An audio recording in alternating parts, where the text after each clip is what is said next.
and give a standing ovation to him. Commissioner secretary industry Shri Vikramjit Singh ji, chair PHD chamber of commerce and industry Jammu chapter Shri Rahul Sahay ji, Shri DP Goyal ji, Shri Gaurav Gogia ji, कार्यक्रम में उपस्थित सभी entrepreneurs, innovators, industry के सभी प्रतिनिधि, intellectual property right से जुड़े सभी स्टेक होल्डर्स, देवियों, सज्जनों और मित्रों, मुझे प्रसन्नता है कि वर्तमान आर्थिक जगत के महत्वपूर्ण विषय इंटेलेक्चुअल प्रॉपर्टी राइट्स IPR पर 2 दिवसीय कॉन्क्लेव IP यात्रा का आयोजन आप सबने मिलकर किया है। मुझे विशेष रूप से इस बात की भी प्रसन्नता है कि आप सबने मिलकर इस आयोजन में एक technical session IP registration process को समर्पित किया है। मुझे उम्मीद है कि इस सेशन द्वारा MSMEs, इन्वेंटर्स, इनोवेटर्स को सही तरीके से गाइड किया जा सकेगा, जिससे वो बौद्धिक संपदा को अपने विकास के महत्वपूर्ण इंस्ट्रूमेंट के रूप में इस्तेमाल करेंगे। इस यूनियन टेरिटरी के इंटेंजिबल एसेट्स को प्रोजेक्ट और प्रमोट करने की संस्कृति हमें विकसित करनी होगी, क्योंकि अथाह बौद्धिक संपदा होने के बावजूद मुझे लगता है कि IPR को ट्रेड में कंपटीशन और व्यवसाय के विस्तार के लिए उस मात्रा तक हम इस्तेमाल नहीं कर सके जितना किया जाना चाहिए। मैं समझता हूँ कमोबेश भारत में भी पूर्व के दिनों में इसके प्रति उदासीनता थी, लेकिन पिछले 8-9 वर्षों में सोच में बदलाव पूरे देश में आया है और निश्चित रूप से इसका श्रेय भारत के आदरणीय प्रधानमंत्री श्रीमान नरेंद्र मोदी जी को जाता है कि सोच में बदलाव लाकर रिसर्च, इनोवेशन और पेटेंट पर सुनियोजित तरीके से फोकस वे में एक अभियान चलाया गया है। मैं बार बार सोचता हूं कि जहां पूरी दुनिया अपनी बौद्धिक संपदा को अपने हित में इस्तेमाल कर रही थी, वहीं हम क्यों पीछे रह गए। इस सवाल का जवाब ढूंढने के दौरान कुछ पुराने दस्तावेजों को मैंने पलटने का काम किया। एक पुरानी घटना मैं आपसे शेयर करना चाहूँगा, मुझे लगता है जिससे हम सीख सकते हैं।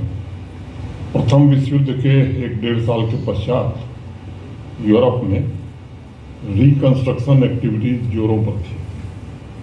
उस स्थिति में आप सोचिए सबसे ज़्यादा किस चीज़ की डिमांड हो सकती थी। जाहिर सी बात है ब्रिक्स की, ईंटों की। और ब्रिटिश आर्मी ने उस समय ईंटों की मैन्युफैक्चरिंग का पेटेंट रजिस्टर करवा लिया था। उस समय की पेटेंट प्रोटेक्शन की जो फाइल थी उसमें बाकायदा लिखा हुआ है कि ब्रिटिश ऑफिस में 2 सैनिकों ने उसका रजिस्ट्रेशन किया है। ब्रिटिशर्स ने भारत में भी इंडियन मर्चेंडाइज एक्ट 1889 तथा इंडियन मर्चेंडाइज मार्क्स एक्ट 1891 के जरिए ये सुनिश्चित किया था कि सभी प्रोडक्ट्स का लाभ ब्रिटिश मैन्युफैक्चरर्स को मिले। आज़ादी के बाद किन्हीं कारणों से हमारी उदासीनता लंबे समय तक देश पर हावी रही। पेटेंट के पुराने इतिहास पर आप अगर नज़र डालेंगे तो आज़ादी के बाद के दशकों में कभी वर्ष में 3 तो कभी 5-6 पेटेंट रजिस्टर होते थे, जिन्हें बेहतर इन्वेंशन कहा जा सकता है। जरूरत आज इस बात की है कि पूरे सामर्थ्य के साथ क्रिएटिव इंडिया, इनोवेटिव इंडिया के लक्ष्य को साकार करने के लिए IP ग्रोथ को हम नंबर करें। भारतवर्ष की नॉलेज इकॉनमी को दुनिया की सबसे प्रमुख इकॉनमी बनाने के संकल्प के साथ मिलकर के काम करें और बौद्धिक संपदा को उतना ही महत्व दें जितना हम टेंजिबल एसेट्स को देते हैं। थॉमस फ्रीडमैन का एक बड़ा स्टेटमेंट है मुझे पसंद भी है। उन्होंने कभी लिखा था कि in the world of ideas to name something is to own it. मैं समझता हूं कि माननीय प्रधानमंत्री जी के मार्गदर्शन में इसकी शुरुआत हो चुकी है, जहां 2013-14 में देश का कुल पेटेंट रजिस्ट्रेशन मात्र 4,277 था, वहीं इस फाइनेंशियल ईयर में संख्या बढ़कर के 41,000 पेटेंट रजिस्ट्रेशन के आंकड़े को पार कर चुकी है। आज अनेक इंटरनेशनल स्टडीज ने इस बात को साबित किया है कि ऐसी मीडियम और स्मॉल स्केल इंडस्ट्रीज जिनके पास स्वयं का IPR है और वो विशेष कैटेगरी में ऑपरेट कर रही हैं, उनका रेवेन्यू जनरेशन सामान्य कारोबार में जुटी कंपनियों से 20 से 30% ज़्यादा है और कुछ मामलों में वो अन्य समान स्वरूप वाली कंपनियों की तुलना में 50% से भी ज़्यादा रेवेन्यू जनरेट कर रही है। अनेक अध्ययनों ने, स्टडीज ने इस बात को प्रमाणित किया है कि छोटे छोटे देश जिन्होंने IP माने बौद्धिक संपदा पर विशेष ध्यान दिया, उनकी इकॉनमी निरंतर बेहतर होती गई। चाहे वो हंगरी हो, पोलैंड हो, इस्टोनिया, ऐसे देश बौद्धिक संपदा के विकास और प्रोटेक्शन की वजह से वहाँ की इकॉनमी को बहुत फायदा मिला। जर्मनी, फ्रांस, इटली, नीदरलैंड जैसे देश IP रजिस्ट्रेशन में अन्य देशों से काफ़ी आगे निकल गए। सभी कैटेगरीज में, चाहे वो ट्रेडमार्क हो, डिज़ाइन हो, पेटेंट हो, कॉपीराइट हो, GI हो, उनका प्रदर्शन स्थायी और सतत रहा है और IPR की वजह से उन कंपनियों ने 30 to 40% अधिक रोजगार के अवसर भी नौजवानों को उपलब्ध कराए। व्यक्तिगत रूप से जम्मू कश्मीर की संपदा को आम जनता, IPR होल्डिंग कंपनी और जन समुदाय के तीव्र विकास के लिए इस्तेमाल करना ये वक्त की ज़रूरत है। चाहे ट्रेडमार्क डिज़ाइन हो, पेटेंट, कॉपीराइट या GI, इन सभी का इकोनॉमिक ग्रोथ में इस्तेमाल हो, ये बहुत आवश्यक है। इनोवेशन तथा बौद्धिक संपदा को प्रोटेक्ट किया जाए ताकि डायरेक्ट और इनडायरेक्ट दोनों तरह के लाभ रेवेन्यू जनरेशन में सहायक हो सके। अगर सही अर्थों में देखा जाए तो एक मजबूत आधार है जिस पर हमारे इंडस्ट्रियलिस्ट और इनोवेटर्स अपने सपनों का निर्माण कर सकते हैं, अपने नॉलेज, अपनी आइडियाज़ को प्रोटेक्ट कर सकते हैं और उसे कमर्शियलाइज भी कर सकते हैं। अभी कुछ दिनों पहले मैं एक अमेरिकन डिज़ाइन फर्म के CEO टॉम कैली की किताब पढ़ रहा था। उसमें उन्होंने लिखा है कि 2 दशक पहले तक सिलिकॉन वैली में इनोवेशन को लेकर इस कदर का उत्साह नहीं था, लेकिन कुछ कुछ पाथ ब्रेकिंग इनोवेशन हो रहे थे। उनकी जिज्ञासा बढ़ी, जो कंपनी कुछ नया इनोवेट कर रही है उससे फ़ायदा क्या हो रहा है। टॉम कैली ने एक रिसर्च फर्म को हायर किया और उनकी स्टडी का ये निष्कर्ष था कि 4 बड़े फायदे थे। पहला, कंपनी की कैपेसिटी में वृद्धि हुई। दूसरा, रिसोर्स में वृद्धि हुई।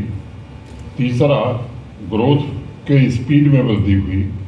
और चौथा, स्पेशल एक्सपर्टीज, जिससे वो अन्य कंपनी के मुकाबले बेहतर रेवेन्यू जनरेट कर सकें, इसमें भी वृद्धि हुई।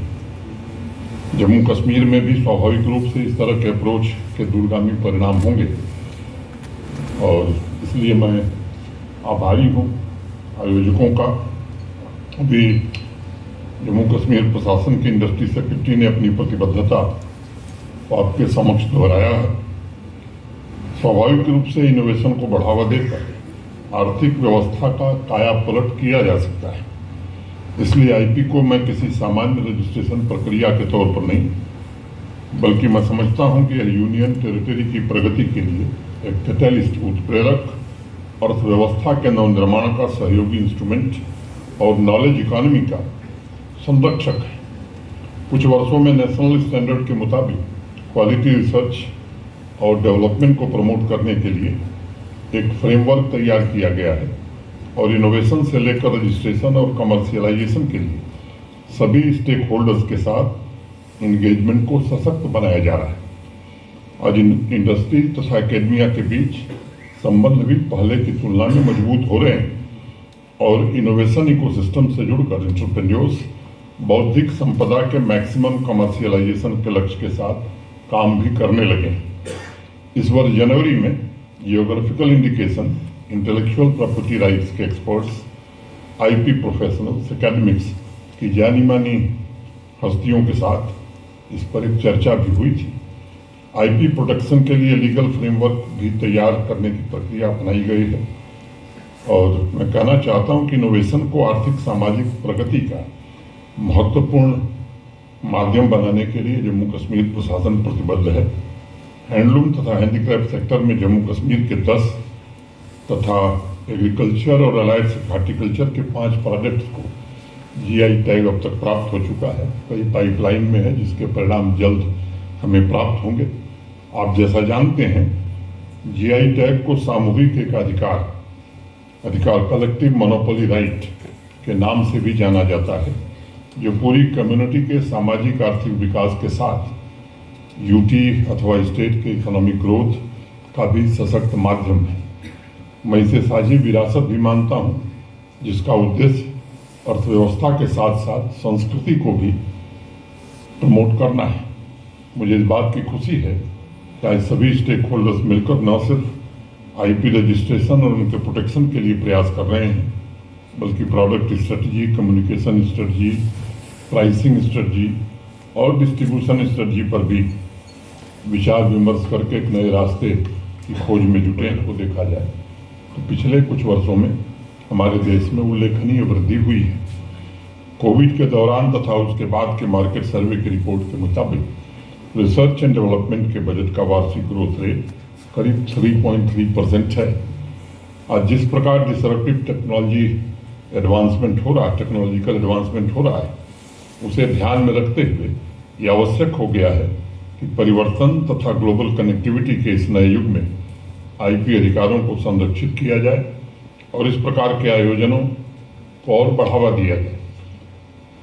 कुछ समय पहले आईपी राइट्स के संरक्षण पर एक्सपर्ट्स से कभी बातचीत का अवसर मिला तो मेरे ध्यान में बात आई कि किस प्रकार उनसे मैंने चर्चा की थी, किस प्रकार स्विट्जरलैंड की परफ्यूम कंपनी बुल्गारी ने दार्जिलिंग ट्री फ्रेगरेंस के नाम से परफ्यूम निकाला था और भारत को उस पर एक अधिकार के लिए एक लंबी कानूनी लड़ाई लड़नी पड़ी थी। अपनी बौद्धिक संपदा को संरक्षित रखना ये हमारी सामूहिक जिम्मेदारी है और इसलिए आज आईपी राइट्स कार्यक्रम को मजबूत करने की आवश्यकता अधिक प्रतीत हो रही है, क्योंकि इसके माध्यम से हम अर्थव्यवस्था और आम लोगों के लिए पर्याप्त अवसर उपलब्ध करा सकते हैं। आज लगभग सभी यूनिवर्सिटीज इस दिशा में काम करना शुरू की हैं, इनोवेशन को प्रमोट करके बौद्धिक संपदा को संरक्षित करने तथा जम्मू कश्मीर को स्टार्टअप्स के महत्वपूर्ण केंद्र के रूप में विकसित करने का भी प्रयास प्रारंभ हुआ है। मैं आप में से कुछ जो स्टूडेंट्स बैठे हैं, अभी पिछले दिनों जम्मू यूनिवर्सिटी ने एक स्टार्टअप यात्रा शुरू की थी। आप में से कुछ लोग वहाँ थे, मैं चेहरों को देख रहा हूँ। उन्होंने भी एक 500 नए स्टार्टअप्स का लक्ष्य रखा है। इसी तरह Islamic university of science and technology ने नए इनोवेशन के रजिस्ट्रेशन के साथ साथ उनके ऑपरेशन एंड होल्डिंग के लिए तेजी से काम करना शुरू किया है, जिससे जम्मू कश्मीर में मैं कह सकता हूँ इनोवेशन की संस्कृति विकसित हो रही है। इंडस्ट्री से सहयोग भी मिल रहा है। मुझे प्रसन्नता है कि PhD chamber of commerce and industry, office of development commissioner, MSME तथा सूक्ष्म लघु और मध्यम उद्योग मंत्रालय के सहयोग से जम्मू कश्मीर यूनियन टेरिटरी में आईपी फैसिलिटेशन सेंटर की भी स्थापना की गई है। मैं इसके लिए बधाई देता हूं, जिससे स्थानीय एंटरप्रेन्योर्स, एमएसएमई तथा स्टार्टअप्स की हैंड होल्डिंग की जा सकेगी तथा आईपी राइट्स के रजिस्ट्रेशन में उन्हें पर्याप्त सहायता भी मिल सकेगी। मुझे विश्वास है कि इस तरह के कार्यक्रम सभी स्टेक होल्डर्स को अन्य यूनिक उत्पादों की पहचान और उनके रजिस्ट्रेशन की प्रक्रिया में नई गति जरूर प्रदान करेंगे। जीआई प्रोडक्ट्स की संख्या में भी वृद्धि होगी तथा अर्थव्यवस्था को बौद्धिक संपदा का सशक्त आधार सुनिश्चित किया जा सकेगा। मुझे उम्मीद है कि इस फैसिलिटेशन सेंटर के द्वारा एप्लीकेशंस की संख्या में भी वृद्धि होगी और जो लोग अभी तक प्रक्रिया की जटिलता को प्रियम्प्ट करके आगे बढ़ने में हिचकिचा रहे थे, उनके मन में भी इसे लेकर जो असमंजस या दुविधा थी वो स्वाभाविक रूप से दूर होगी। अमृत कालखंड विकसित भारत के लक्ष्य को साकार करने के लिए हम सभी का कर्तव्य काल भी है। हमें विकसित भारत के निर्माण की सोच के साथ आगे बढ़ना है। Industry, agriculture, allied sector, handicraft, handloom को आत्मनिर्भरता की पहचान बनाना ये आवश्यक है। आने वाला भविष्य हमारी प्रगति की स्पीड और स्केल को नई ऊंचाई दे, ऐसी मैं ईश्वर से प्रार्थना करता हूँ। मुझे उम्मीद है कि यह कॉन्क्लेव एक सुविचारित रणनीतिक सोच को जन्म देगा। भारत की बौद्धिक संपदा को वैश्विक पटल पर पुनर्स्थापित करने में हमें सफलता मिलेगी और जम्मू कश्मीर का भी इसमें प्रमुख योगदान होगा। मैं इस कॉन्क्लेव की सफलता की कामना करता हूं और आप सबके प्रयासों के लिए हृदयपूर्वक आप सबके प्रति कृतज्ञता ज्ञापित करता हूं।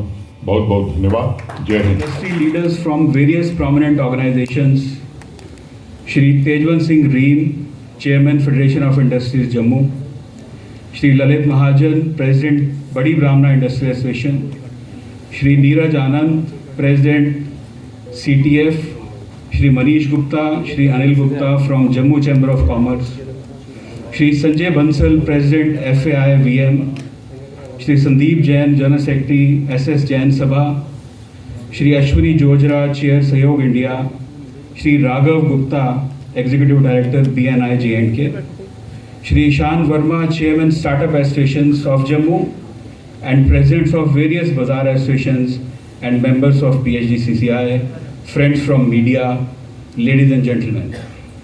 A very good morning to you all, rather very good afternoon. I welcome you all to the two-day national level intellectual property yatra program, which is being organized by PHD Chamber of Commerce with the support of Office of the Development Commissioner, MSME Government of India.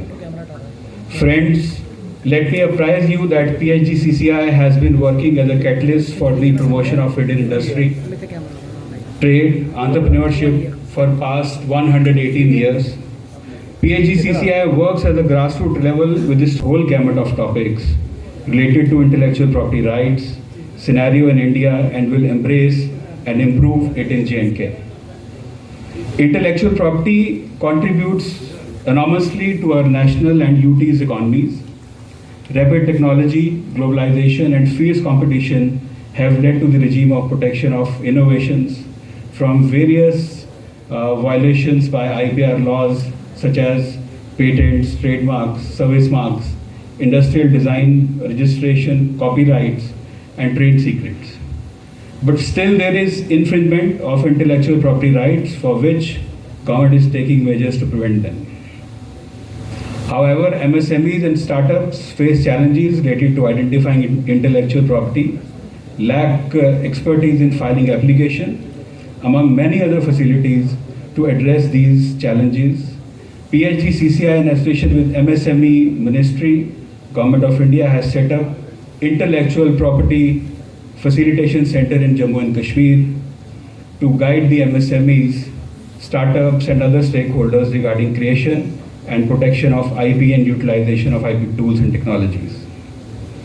PHDCCI IPFC helps in raising awareness on intellectual property rights amongst the entrepreneurs, along with various capacity building and training programs for the industry, startups, etc. under the scheme MSME Innovation Scheme of the Ministry of MSME, and the center acts as a one-stop solution for the MSMEs, startups and entrepreneurs to take any assistance related to intellectual property. With these words, I request the MSMEs, startups, entrepreneurs, students involved in innovative research work and other stakeholders to come forward and contact the team of PHDCCI IPFC J&K for any assistance required related to intellectual property. At the outset, I thank respected Shri Manoj Sinha ji, Honorable Lieutenant Governor of J&K, and the whole administration for support and hand-holding of MSMEs. Sir, your presence here in this hall proves your seriousness and dedication towards upliftment of MSMEs in J&K. We are indebted, sir. Sir, in the recent development, it is also pertinent to mention and compliment action of holding international level cricket matches by Government of J&K under your dynamic leadership in Jammu, in which in return has resulted a huge business to hotels and markets of Jammu at large. In saying Jai Hind, even if it's 10 times a day, 100 times a day, there is enough that our country has given to be proud of. So, Jai Hind. Lovely. Jai Hind, sir.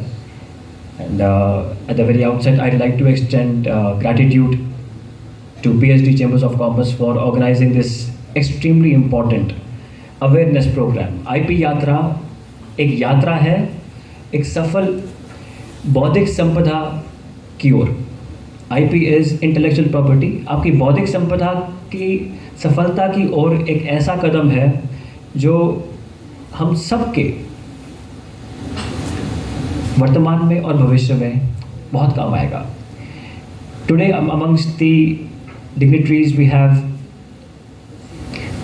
members from the MSMEs, from the industry, students who are the future. Students are my favorite, I would say, recipients of knowledge because I tend to deliver a lot of lectures. I tend to appear before the courts to advance arguments in the IP litigation matters, and IP is all that I do. IP is all that I have been doing. We breathe, sleep, eat IP. आप ये सोचिए कि IP today has become such an important subject which keeps us busy 24/7, and not only me. There are hundreds of lawyers whose source of revenue, whose source of livelihood is based upon IP. So I will try to draw a link between IP and development. जो हमारा ultimate mission है एक आत्मनिर्भर भारत होने का, वो तभी सफल होगा अगर हम अपने देश में बौद्धिक संपदा को प्रमोट करेंगे और उसको प्रोटेक्ट करेंगे. यहाँ पे दो चीज़ें मैंने बोली हैं, promotion and protection. This is an effort towards promotion. Protection के लिए आपको अपनी बौद्धिक संपदा को भारत सरकार पे रजिस्टर करना पड़ेगा, और उसमें सबसे पहला स्टेप है आइडेंटिफिकेशन ऑफ आईपी. हमें पता ही नहीं है हमारे पास कितनी इंटेलेक्चुअल प्रॉपर्टी हमने संभाल के रखी है अपने पास, अपने कबर्ड्स में, अपने माइंड में, अपने हार्ट में, हम जिसको यूज़ नहीं कर रहे, या हम जिसको सही तरह से यूज़ नहीं कर रहे. मैं कहूँगा as businesses, as entrepreneurs, if we realise the true potential, and it's best that we take the learnings from the best. अगर मैं आपसे पूछूं कि which is the most valuable company in the world, what will your answer be? Which is the most valuable company in the world? Apple, Google, कुछ Alphabet बोलेगा, कोई Microsoft कहेगा, कोई अमेजॉन कहेगा. अमेजॉन क्या है? Amazon is a building? Is it a person? What is Amazon? What is Google? What is Apple? Apple is not a phone. Apple is not a laptop. What is it? What is Tata? What is Reliance? What is Adani?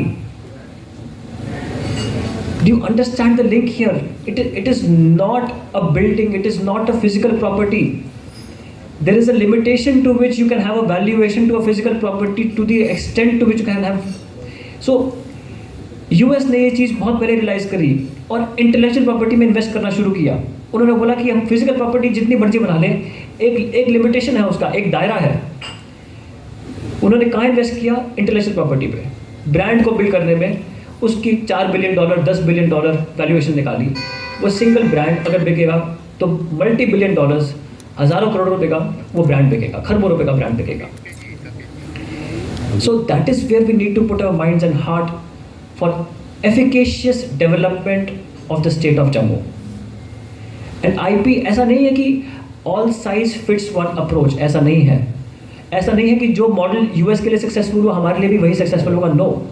हमें अपने यहाँ पे अपने हिसाब से अपनी strengths को देखते हुए आईपी को आइडेंटिफाई करना है। हो सकता है उन्होंने सर्विस इंडस्ट्री में इन्वेस्ट करके कुछ ऐसे ब्रांड्स बनाए हो जिसकी $multi-billion वैल्यू हो। हमें पता कि हमारी स्ट्रेंथ परहैप्स यहाँ की ट्रेडिशनल नॉलेज है, बायोडाइवर्सिटी है, so we should use that. If I talk to you which is the richest board in the world, richest tea board in the world, you'll be surprised. Assam tea board. Shri Manoj Sinha sir, Honorable LG JNK, Shri Rahul Sahai, Chair PhD CCI, Shri Gaurav Bhugia, Principal Associate United and United, Shri DP Goyal, Co-Chair MSME Committee, PhD CCI. All my colleagues from the Industrial Department and friends assembled here today, very good afternoon to you. First of all, I'd like to congratulate PhD CCI for having this program here and ensuring this large turnout. And I would like to congratulate them for two reasons. One, events like these are the need for the hour here in JNK, where we are embarking on this journey of industrialization and development of the MSME sector. Two, I'd also like to congratulate PhD CCI for this very well thought out 2-day program that has been chalked. I was going through the sessions and I think they cover almost every aspect of sensitizing people, sensitizing industrialists, sensitizing the legal faculty on issues related to IP infringement for a state like JNK, where there is need to promote awareness about protection of intellectual property rights and at the same time promote the registration and protection of these rights. Thank you, Vikramjit Singh ji. I think very important point which he made, that one of the important indicators of prosperity of any nation is intellectual property rights. Of course, one is economic prosperity, but intellectual property right is an important indicator. And as PhD CCI, we will surely collaborate with the department and try to organize, and of course RAMP scheme which he was mentioning is an important scheme which has been launched by our Honorable Prime Minister. Property यात्रा जो एक event PhD CCI और MSME ministry के initiative से यहाँ हो रहा है, ये एक यात्रा है जिसमें 3 हमारे सेंटर्स हैं, एक अमृतसर में, दिल्ली में और जम्मू में। जम्मू से ही आज हमने शुरू किया है और ऑनरेबल लेफ्टिनेंट गवर्नर ने आज मनोज सिन्हा साहब ने इसकी इनॉग्रेशन की है। और ये यात्रा आईपी पे हर स्टेट में हमारे हर सेंटर में जाके एंटरप्रेन्योर्स को एड्रेस करेगी, स्टूडेंट्स को एड्रेस करेगी कि इंटेलेक्चुअल प्रॉपर्टी राइट्स होते क्या हैं, जैसे पेटेंट, ट्रेडमार्क्स, GI टैगिंग्स, डिज़ाइंस, आप कैसे इसको रजिस्टर कर सकते हैं और कैसे इसकी इन्फ्रिंजमेंट पे, कल जो सेशंस हैं वो इसकी इन्फ्रिंजमेंट पे हैं, जिसमें आप अगर कोई इन्फ्रिंज करता है तो कैसे उसके क्या कॉन्सिक्वेंसेस हैं। और कल lawyers most probably president bar association और maybe from high court, justice high court, वो ज्वाइन करेंगे और इस पे हमें तफसील से बताएंगे कि अगर कोई आपके IP राइट्स को इन्फ्रिंज करता है तो उसके क्या कॉन्सिक्वेंसेस हैं। So it is a 2-day programme जिसमें 4 टेक्निकल सेशन आज हैं और 2 टेक्निकल सेशन कल हैं। पूरी विस्तार से आज बात होगी। सर, इस पर रजिस्टर करने का क्या प्रोसेस रहेगा अगर कोई करना एक हमने लाइव रजिस्टरिंग काउंटर कल रखा है और किसी भी MSME को JNK में रजिस्टर करना है, उसके लिए कोई भी उनको उसकी जानकारी चाहिए तो वो आकर यहाँ पर लाइव रजिस्टर कर सकते हैं। कोई उनको शक शुबा है तो वो दूर हो सकता है। Thank you sir. Thank you.